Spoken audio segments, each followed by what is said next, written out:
الحمد لله وكفى والصلاة والسلام على النبي المصطفى وعلى آله وصحبه الشرفاء وعلى كل من سار على نهجه واقتفى. رب اشرح لي صدري ويسر لي أمري واحلل عقدة من لساني يفقه قولي. أما بعد، إن شاء الله leo tasoma katika sura Qaf aya moja tu leo insha Allah, aya 38. أعوذ بالله من الشيطان الرجيم. ولقد خلقنا السماوات والأرض وما بينهما في 6 أيام وما مسنا من لغوب. ولقد خلقنا السماوات والأرض وما بينهما في 6 أيام وما مسنا من لغوب. aya hii na ziko aya chungu zima zimetaja masala ya kuumbwa kwa mbingu na ardhi sehemu nyingi sana, na kama kuna aya hasa ilitaja samawati wal ardh bila wama bainahuma, na nyingine zimetaja wama bainahuma. Walaqad khalaqna as-samawati wal ardh, na kwa hakika tumeziumba mbingu na ardhi. Wama bainahuma, na vilivyomo kati ya mbingu na ardhi. ولقد خلقنا السماوات والأرض وما بينهما في 6 أيام. أيام wingi wa يوم وأيام. أيام katika tafsiri ya Sheikh Abdullah Saleh Farsi amesema, hajasema katika siku sita, bali kasema katika nyakati 6.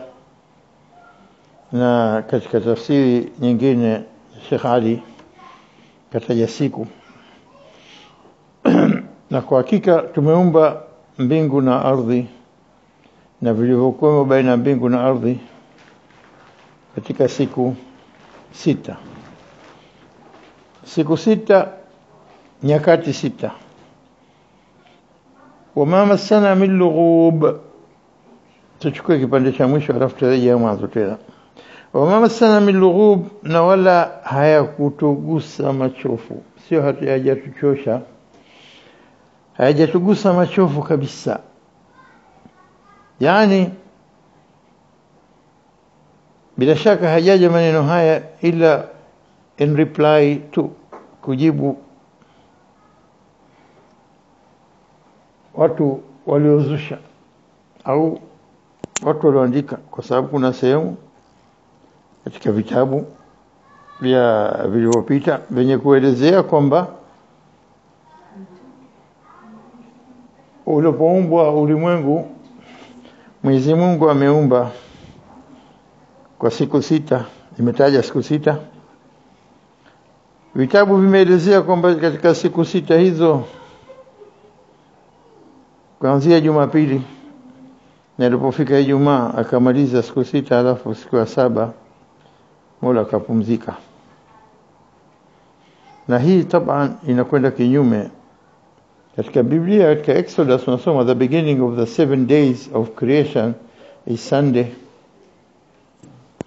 imeandikwa. Halafu baadaye kwamba baada siku ya 6 ikamalizika, siku ya 7 akapumzika. Mwenyezi Mungu anasema katika Qur'ani, wama massa min lughub. Lughub wanasema machofu, hata kidogo machofu hajatufika. Bali ukihesabu wewe, machofu ni result inopatikana kutokana na mtu kufanya kazi.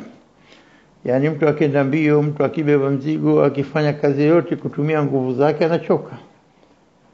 Lakini tuseme machofu ya hali ndogo kabisa, labda kutikisa kichwa hivi ama kupepesa macho, kutikisa kidole, yote katika nguvu, unatumia nguvu, kwa sababu mtu anakuwa mgonjwa taabani hasa yuko katika intensive care, ukimwambia fungua jicho linamshinda, inahitaji energy fulani. Wewe unafumbua, ukifumba unatikisa mkono, unapiga, unainua miguu, uhisi, lakini unapokuwa huna zile nguvu mgonjwa hali ya juu kabisa, kupepesa na shindwa, pale utajua kwamba nini, kwamba kila nguvu zina unit yake fulani, labda fraction ndogo sana ya Newton, yani unit of force, sio? Kwa hivyo lughub ni aina ya machofu baada mtu kufanya kazi maalum, kutumia nguvu. Mwenyezi Mungu anasema wama sana min lughub, hajatugusa hata aina ndogo ya machofu aina yote. Yatafika vipi machofu na hali akisema kun fayakun? Mwenyezi Mungu Subhanahu wa Ta'ala kwa nguvu zake na uwezo wake mkubwa, qudratullah tabaraka wa ta'ala, qudratuhu la yaarifu illa Allah, hakuna anayejua yeye mwenyewe Subhanahu wa Ta'ala. Kudra yake ni moja katika attributes zake, katika sifa zake Mwenyezi Mungu. Huwa al-Qadir, mweza kila kitu. Huwa al-Aziz, nguvu zake hazina upungufu wote, hazina kwamba kifanya hichi itachukua nguvu zaidi kuichi na kwa nguvu kasoro. La, kwa Mwenyezi Mungu kun fayakun, kwake hakuna wepesi wala ugumu. kwake qudra tastawi fiha kullu al-maqdurat, vyote ambavyo venye kufanywa na Mwenyezi Mungu kwa kutumia nguvu zake za Mwenyezi Mungu Subhanahu wa Ta'ala, basi kwake hakuna kitu kilichokuwa kigumu, wote sawa sawa. Naam, la kwake yasir hichi pesi wala hichi asiri hichi kigumu, la, nguvu zake Mwenyezi Mungu fauqa al-khayal, beyond imagination. Kwa hivyo ni sifa ambayo iko pamoja naye mwenyewe Mwenyezi Mungu katika dhati yake, sifati min an dhati yake kwamba huwa al-qadir wa huwa al-qawi, idha arada shay'an an yaqula lahu kun fayakun. Kwa hivyo hizi sifati dhati al-aliyah Mwenyezi Mungu Subhanahu wa Ta'ala. Kwa hivyo chochote ukitia ila kwamba akapumzika wakafanya nini unampunguzia ile sifa za Mwenyezi Mungu subhaniyatullah Subhanahu wa Ta'ala, mweza kufanya kila kitu. na kauli hii walaqad khalaqna as-samawati wal arda wama bainahuma fi 6 ayyam, wamesema hapa imetajwa 6 ayyam. Kwa nini sitajwa kun fayakun? Wakasema watu mmoja katika sababu labda pengine Mwenyezi Mungu anataka kutufundisha sisi kwamba mtu anapotaka kufanya jambo lazima awe na subra, apitie step zinazotakikana mpaka afikie malengo ambayo anayotaka. Labda pengine kweli, pengine kwa sababu yote nyingine. Naam, Mwenyezi Mungu anapotoa sifa kama Sheikh Sharawi ametolea sifa kwamba si lazima ufanye kwa muda wote, fi 6 ayyam, tunataja ayyam tutaelezea tena baadaye. Si lazima kwamba kitu kile kifanye kwa muda wote. Anasema unapotaka kufanya mtindi, unatia mtindi katika maziwa, ukishakoroga ukishatia katika freezer khalas na kama saa 24. Kwani unaposema mtindi natengeneza kwa masaa 24, hali time zote unatengeneza au kishaweka basi wenyewe inajitengeneza? Au fundi unapokwenda kushona kanzu yako atakwambia njoo baada ya wiki 2. Hali muda wote wiki 2, kila sekunde utakaenda fanya kazi, kakuwekea wakati maalum kwa ajili ya kutengeneza, lakini ilipokuwa time yako ni baada ya wiki 2. Mwenyezi Mungu Subhanahu wa Ta'ala anatufundisha kusema kwamba fi 6 ayyam, kwamba sio kwamba moja kwa moja kun fayakun, bali ili atupe fikra sisi kwamba unajua katika hizi 6 ayyam nimefanya nini na nini na nini. Kwa hivyo hapa watu walieleza kwamba hizi 6 ayyam ni kwamba kama masiku siku 6, nyakati 6. 6 ayyam kwanza haiwezi kuwa siku zetu sisi. Kwa nini? Kwa sababu wanasema alipoumba mbingu na ardhi kulikuwa bado ndio kwanza katika stage yake ya mwanzo, jua halijaumbwa wala ardhi haijaumbwa, na kupatikana kwa siku na mchana mpaka ardhi izunguke inapopigwa na jua usiku, alafu upande ulipokuwa mchana huku usipopigwa usiku, unapozunguka ukaja upande huko kwa mchana, kupatikana usiku na mchana kwa ni siku moja. Lakini wakati huo jua hakuna. Profesa katika uchunguzi wao na nini wanasema kwamba ulimwengu umri wake karibu 14 billion years, 13.7 13.8 billion, sio million years, na ardhi 4.5 billion, jua 5 billion years. Tabana haya yote sisi tunasikiliza wanaosema wachunguzi wakatoa mengi ni theories, nadharia nyingi na mengi maelezo, hypothesis mengi ambayo nini hayana uhakika, kwa sababu Mwenyezi Mungu kishasema katika sura al-Kahf, ma ashhadtuhum khalqa as-samawati wal ard, sikuwashuhudishia, sikuwaonesha kuumbwa kwa mbingu na ardhi, wala khalqa anfusihim, hata katika kuomba wao nafsi zao hatujaambia njoo nishuhudieni tazameni ninavyofanya, abadan. Ma ashhadtum khalqa samawati wal ard wala khalqa anfusihim wama kuntum muttakhidhil mudhillina aduda, wala siomewa kuchukua hawa mudhillina. Kwa hivyo kila anayejaribu kueleza bila kurifaa katika Qur'ani maneno ya Mwenyezi Mungu, hawote mudhillina, wapotezaji watu wakiongozwa na shetani mbele na kwa kueleza. Anasema wale ma atheist wasioamini Mungu, wanaoamini Mungu wanaotaka wao masanamu au vivi, wama kuntum mutakhidhal mudhillina aduda, sio mimi kuchukua wao ndio nisaidie katika kuumba, hata njoo nisaidieni kidogo kuumba, la abadan. Kwa hivyo ma ashhadtum khalqa samawati wal ardh, dalili ya kuonesha kwamba hakuna yote anaweza kujua isipokuwa ikiwa kuna habari yote kutokana na vitabu vyake Mwenyezi Mungu alivyosema, kwa sababu yeye ndo aliumba na yeye ndo mwenye kujua. Masala kwamba fi 6 ayyam, walosema siku hizi, la, haiwezi kuwa. Kwa Mwenyezi Mungu ameeleza mambo kadha kadha kuhusu ayyam. Ameeleza ayyam kwa siku zetu za duniani. Ameeleza ayyam kwa yamu inda rabbika ka alf sanati mimma ta'udun, kama miaka 1000 mnahesabu nyewe. Ameeleza ayyam kwa Mwenyezi Mungu yawmin kana miqdaru 50000 sana. Sasa ipi katika ayyam hizo? Akasema kuna watu walokwenda katika grupu wa kusema kwamba nini, kwamba kusudio le ayyam ni marahil, stages za development mpaka ikawa tayari kuumbwa, ambazo hizi stages katika theory zao zote wanazoelezea maulama wakubwa wanapita kama kwamba ulimwengu haujaja hivi ile umepita katika stages, katika maumbile yake, katika kuumbwa kwake.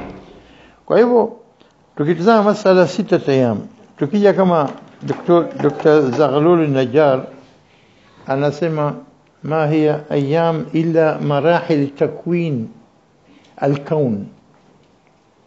ulimwengu zile stage za kupitia mpaka ikawa tayari ni ndo kusudio la 6 marahil, stage 6, na kazitaja kasema moja يوم الرتق, يوم الفتك, يوم الدخان, يوم الإتيان, يوم إرساء الجبال, يوم الدحو والمباركة وأخلاق الأقوات, ambazo hizi tazieleza katika sura Fussilat Hamim Sida.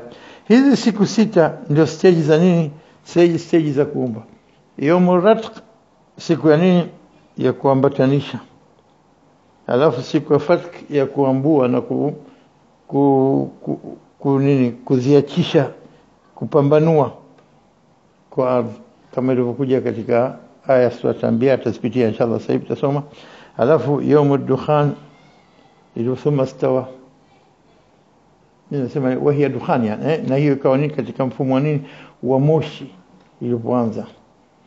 Alafu baadaye wal ardha ba'da dhalika dahaha akhraja minha ma'aha wa mar'aha wal jibala arsaha. Dahaha bimaana ametoa ndani yake maji yake na miti yake na kila kitu katika sura An-Nazi'at, lakini pia tutaelezea tena katika sura nini, Fussilat. Imetaja hizi stage 3 zimo katika sura Fussilat. Halafu kisha kwamba hizi, kwa hivyo ayyam hapa sio siku bali ni stages. Taban wamesema kwamba asli ya kuumbwa kwa nini, kwa ulimwengu huu, asli yake kwanza ilikuwa ni kitu kiduchu kabisa. Anakielezea kama kwamba unene wake, unaona ukichukua unywele ule, basi ile thickness ya unywele ikijisema kwa kidogo kuliko atom, sehemu ile basi 300,000 atoms zinaweza katika sehemu ile unene wake tu, na hii ni pati ndogo kuliko hivyo. Ni pati ndogo sana ambacho mwanzo ilikuwa kitu kiduchu kama atom like. Halafu baadaye Mwenyezi Mungu akajalia nini, kipasuke, halafu ianze kutawanyika. Ndio ambao theory inakuja Big Bang hapo, wanavyoelezea kwamba asili ya ulimwengu kuanza kutokana na kitu kidogo kikawachana, kikatoa power nzima, ikatokezea infijar kubwa, mripuko mkubwa ambao zaidi hasa ameanza kutoka 1927.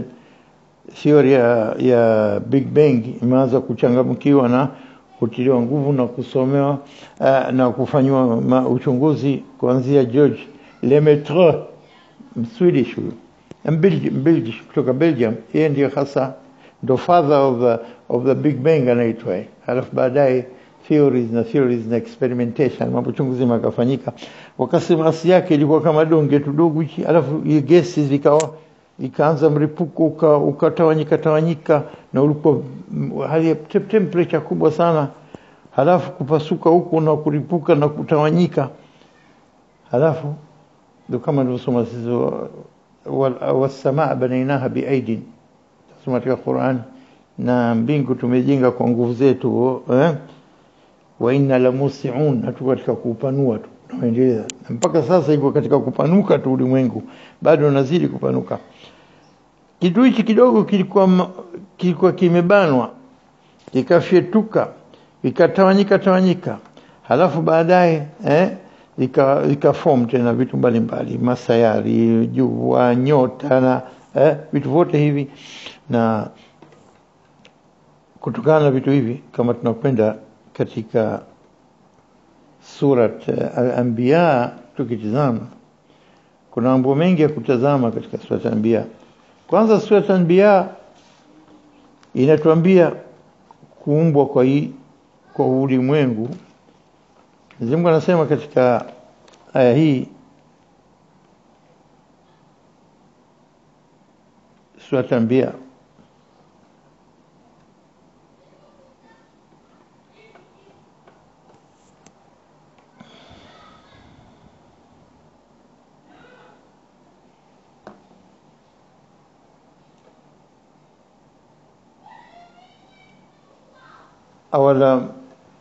أولم يرى الذين كفروا أن السماوات والأرض كانتا رتقا. يستجي موجه لزوم ذاتك مراحل يعني يتكوين الكون katika kukua kwa ulimwengu.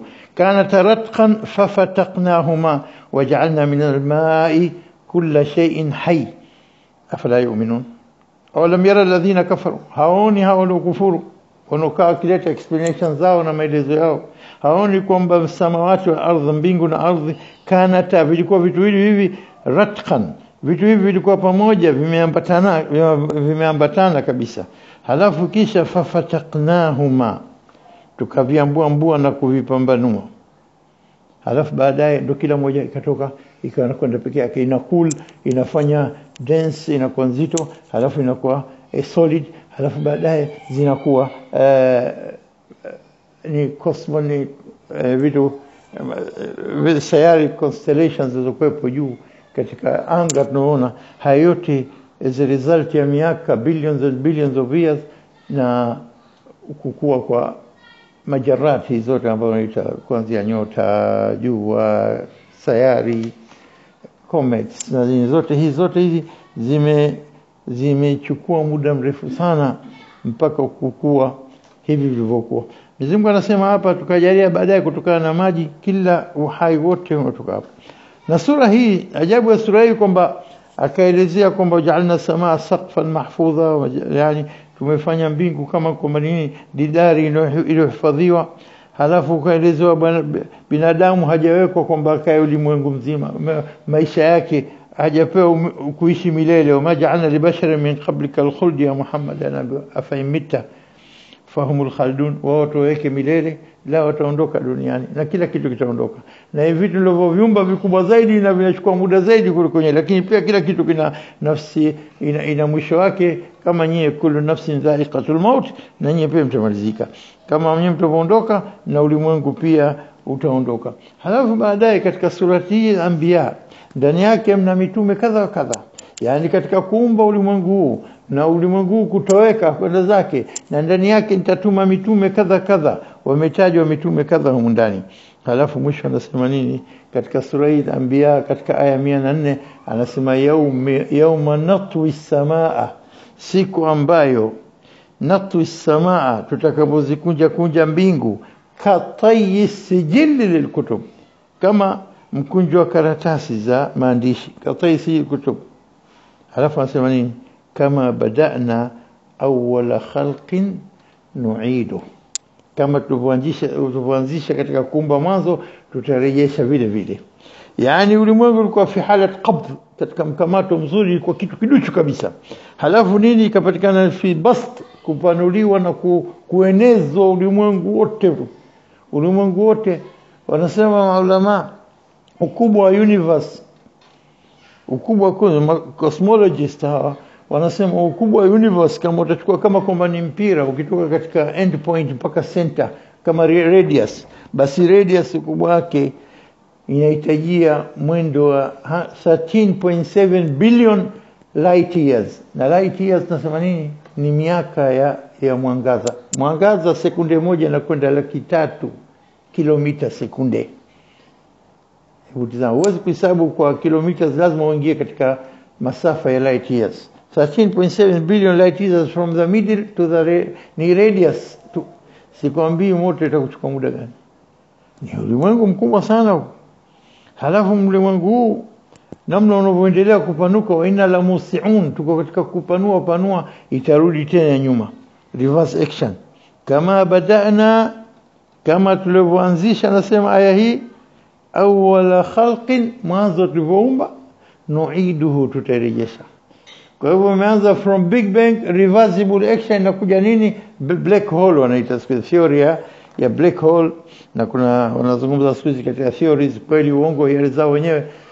The big crunch wanaita, kila kitu kitarudi tena to the beginning point, kama kitu kidogo ndio zinarudi, kila kitu zinavutika mpaka inakuwa katika kama big hole, alafu zinapotea na ulimwengu unakwenda zake. Subhanallah. Kwa hivyo tukitizama Surah Al-Anbiya inatupa story ya ulimwengu wote, kila kitu. Huyu bwana dokta mmoja wa geologist Misri anaitwa katika University ya Mansura, huyu bwana Dr. Husni Hamdan kasema maneno mazuri sana, kwa sababu huyu ana base elimu yake anayotumia katika kusomesha mambo ya geology haya, ana base na dini.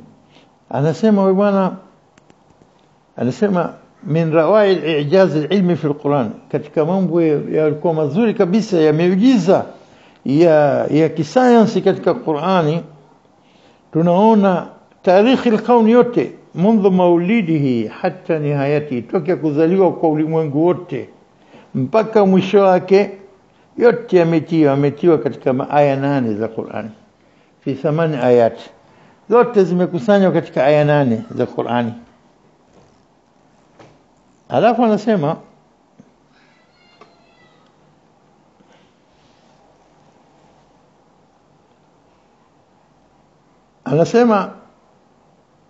anaongezea, satadhallu isharat alquran hawla haqa'iq khalq as-samawati wal ardh, na yatabakia maelezo yalokuja katika Qur'ani kuhusu kuumbwa kwa mbingu na ardhi kama ni mwangaza ukiongoza maulama katika tarikhi al-kauni, the history of the universe. Kama nataka history tena kutoka kuzaliwa kwake mpaka kumalizika kwake, basi kama watataka warudi kwenye Qur'ani, wataona kwamba ni mwangaza kwenye Qur'ani, watapata kila kitu, wataipata kuifahamu ulimwengu, universe, fahamu iliyokuwa sahihi. Na hizi ayat kama utachukua hizi aya 8 tulizotaja yeye, tatahaddath an mawlid as-samawati wal ardh al-kawn, wa hiya qawli ta'ala, mwanzo kama hii tulisoma hapa katika surah al-Anbiya, awalam yara alladhina kafaru anna as-samawati wal ardha كانت رتقا ففتقناهما وجعلنا من الماء كل شيء حي افلا يؤمنون. Alafu sura nyingine, aya nyingine anasema kwamba kupanuka kwa ulimwengu, kwa universe kuendelea kupanuka, hii expansion yote, anasema katika aya iliyokuja katika Dhariyat aya 47, was-samaa banaynaha biaidin wa inna lamusi'un, hakika tumeiumba mbingu kwa nguvu zetu na tuko katika kuipanua.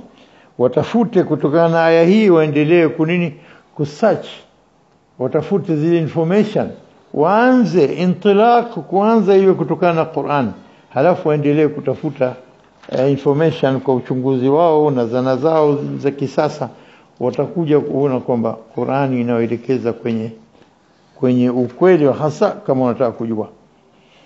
Na aya za stages nyingine zimekuja katika surat Hamim Sijda au surat Fussilat. Kama unasoma surat Fussilat aya za mwanzo, Mwenyezi Mungu anasema qul ainakum katika aya 9 qul ainakum latakfuruna billadhi khalaqa al-ardha fi yawmayn, mwambie nyinyi mnakufuru kwa yule ambaye aliumba ardhi siku mbili, watajaluna lahu andada, mnampa yeye washirika masanamu yenu na yeye mnaabudu wenyewe. Dhalika rabbul alamin, huyo ni Mola huyo aliumba, Mola ulimwengu wote. Waja'ala fiha rawasiya, akatia ndani yake milima. Wabaraka fiha, na akaibariki ardhi hiyo. Waqaddara fiha aqwataha, na akakadiria chakula chake, miti yake na kila chakula kwa ajili ya viumbe watakuja kuishi ndani yake. Fi aqwatiha fi 4 ayyam, siku mbili nyingine kutimiza siku 4. Sawaan lisailin, hivi kabisa ndio sawa kabisa kwa hao wanaotaka kuuliza. Haya ndio ya ukweli. Thumma stawa ila samaa, ikisha kazielekea mbingu. Wa hiya dukhan, na iko ile stage ya mwanzo ikiwa katika mfumo wa moshi bado, stage ya mwanzo hizo. Kana ratqan wa hiya dukhan, faqala laha walil ardi, akayambia mbingu na ardhi, tia tawan au karha, njoni, yani tekelezeni maamrisho yangu mkipenda msipende. Qalata ataina ta'iin, tunakuja kwa utiifu, tupe amri sisi tutatekeleza, sio kama binadamu walipewa uhuru, chagua wanataka kufanya unachokitaka, alafu baadaye hisabu. La, sisi hatuwezi hisabu, jukumu kulibeba amana ni nzito kwetu sisi, tunakuja ta'iin, tunatii amri zako. Faqadahunna 7 samawati fi yawmayn, kwa hivyo akamaliza kutengeneza mbingu zote 7 katika siku mbili. Wa hafi kulli samai amraha, na kila mbingu akaipa amri yake. Halafu ila akhir aya. Kwa hivyo ukitazama hizi aya za sura Sajda, kama zitatazamwa kufahamika hizi aya, halafu waendelee na mambo yao ya science kutafuta wanachotaka kutafuta, wataona kwamba maelekezo ya ukweli hasa ukiutaka utakuta katika Qur'ani. Kwa daktari mmoja, profesa wa mambo kama haya, Iraqi, anaitwa Dr. Muhammad Basil al-Tai, alikuwa katika hudhuria mikutano, conference za mambo haya ma Big Bang na manini na mambo ya ulimwengu na theories za kisasa. Alikutana na Stephen Hawkins, na huyu Stephen Hawkins ndio katika watu waliobobea mambo haya, mambo ya Big Bang, mambo ya theories mbalimbali za kisasa hizi, ambaye amefariki karibuni 2018. Huyu alikuwa mgonjwa, akitoa lecture zake na yuko kwenye kiti. Ni mgonjwa asiyeweza kwenda wala kusoma wala hata kusema kwake through kwa kutumia mashine, na wasaidizi wake wanamsaidia, lakini profesa mkubwa anaweza kusema baada ya Einstein ni huyu kwa hakika, kwa theory zake chungu zima na ma equations chungu zima za hesabu zilizokuwa ngumu kabisa. Huyu Dr. Basil Tai, Muhammad Basil Tai Mwiraki, walikutana katika conference. Baadaye anamuuliza, hal tara anna wara al-muadalat al-kathir, haya ma equation ya mathematical equation chungu zima, mambo ya theory of relativity, mambo ya nini, mambo quantum theory, mambo sijui, haya yote haya mahesabu makubwa, unahisi kwamba haya tunaandika juu ubao, yuko alikuwa mkubwa zaidi, nguvu fulani nyingine ambazo yuko beyond na hizi muadalat zetu tunazifanya. Anasema kashtuka yule, akatizama, macho yake akatikisa, akasema ana amalu dhalika, nategemea iwe hivyo, I hope so. Kajibu 1977. Lakini mtu alikuwa katika upotofu, hataki ukweli na yuko mbali na ukweli. Baada ya miaka 10 katunga kitabu kwenda kupinga yote yaliyokuwa kwamba kuna supposition kwamba iko power beyond all these natural powers ambazo tunaziona sisi, iko supernatural power yenye kucontrol mambo yote haya. Baadaye 1997 kampelekea barua kumwambia kwamba baada kwamba sisi tunazungumza na wewe kuhusu masuala kwamba nguvu zilizokuwa kubwa zaidi kuliko haya mambo yanayokwenda katika ulimwengu wetu, katika cosmic environment zetu hizi. Leo umeangukia kwenye belief ya kuabudu kwamba Mungu ameweza kujifanya kama kiwiliwili ya kuja na kwenda katika ardhi. Ardhi ni sehemu ndogo. Ardhi ukitizama ni sehemu ndogo, ni kama mchanga katika ulimwengu mzima, yani katika ardhi nzima. Subhanallah. Halafu umefanya huyo ndo maana kwamba Mungu wako unayemwabudu, ukaacha kutafuta ukweli wa mambo, hasa kwamba vitu vyote hivi unaviona katika universe lazima kuna mudabbir, kuna mwenye kutekeleza haya na kuyatengeneza na kuyaendesha kwa timing, kwa uwezo mkubwa, kwa ilmu kubwa, kwa hikma kubwa. Basi huu ndio ukweli kwamba Qur'ani Mwenyezi Mungu ametuelezea kiasi cha kutuelezea kuhusu kuumbwa kwa mbingu, kuumbwa kwa ardhi, na anavyosema fi 6 ayyam, kwa mujibu wa aya hii, kwa nyakati 7 au marahil, stages 6. Hii ni kutupa idea tu. Kwenye kutaka ilmu waendelee wakatafute, kwa sababu watakuta tu. Na kule katika surati Zumar tunasoma nini? Wama qadarullah haqqa qadri, haja muabudu Mwenyezi Mungu ipasavyo kumwabudu. Wal ardu jami'an qabdatuhu yawm al-qiyamah, tunakuja kama yawma natwi as-samaa katai sijili, siku tupokuja mbingu kama tunapokuja makaratasi ya maandishi. Na pia wal ardu jami'an qabdatuhu, na ardhi yote iko katika qabdha yake, katika mkamato wake yawm al-qiyamah. Wasamawati, na mbingu, matwiyatun, yatakunjwa biamini, kwa mkono wake yatakunjwa. Kwa hivyo theory kwamba kurudi tena kama ilivyoanza mwanzo imeendelea ku expand, halafu reversible action itakuja kwamba itarudi tena mpaka ikawa kitu kidogo kabisa, kitu kilichokusanywa ikawa kitu kidogo kikapotea, basi itakuja tu wal ardu jami'an qabdatu yawm al-qiyamah was-samawati matwiyatun biyamini subhanahu wa ta'ala amma yushrikun. Wallahi ziko aya nyingi sana zinaelezea masala ya kuumbwa kwa mbingu na kwa ardhi, wa mabainahuma, na vitu ambavyo vilivyoumbwa baina mbingu na baina ardhi, viumbe chungu zima. Haya mambo mengi binadamu anataka kuyafikiri sana hapa.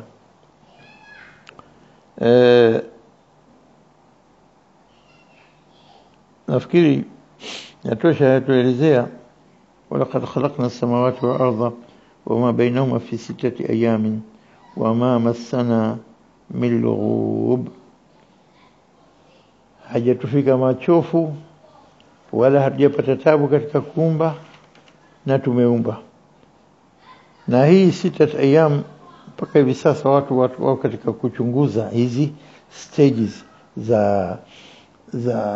za kuumbwa kwa ulimwengu ili kupata more information, kwa sababu zana za kutumia latest equipment ambazo walozivumbua zinasaidia sana kwa kugundua mambo mengi sana. Kwa sababu vipi wameweza kuelezea kwamba ardhi kuumbwa kwake ulimwengu huu mpaka kufika leo kuweza kufika 13.8 billion.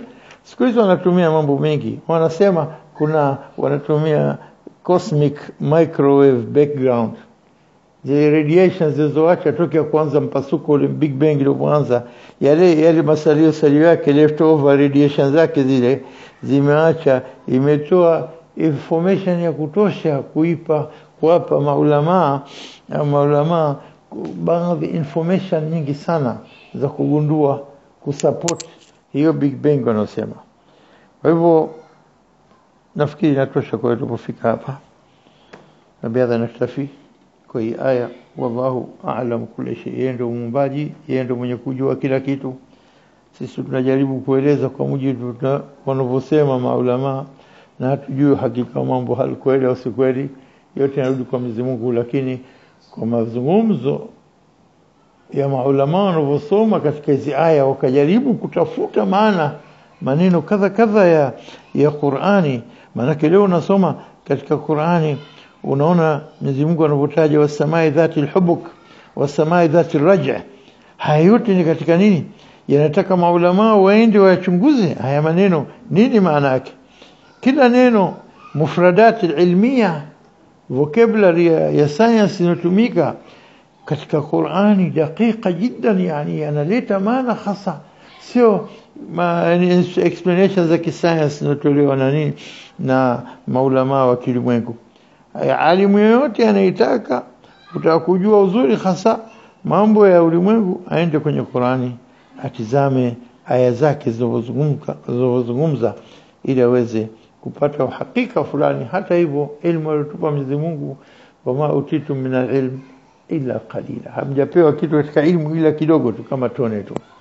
Wabihadha naktafi, wallahu a'lam.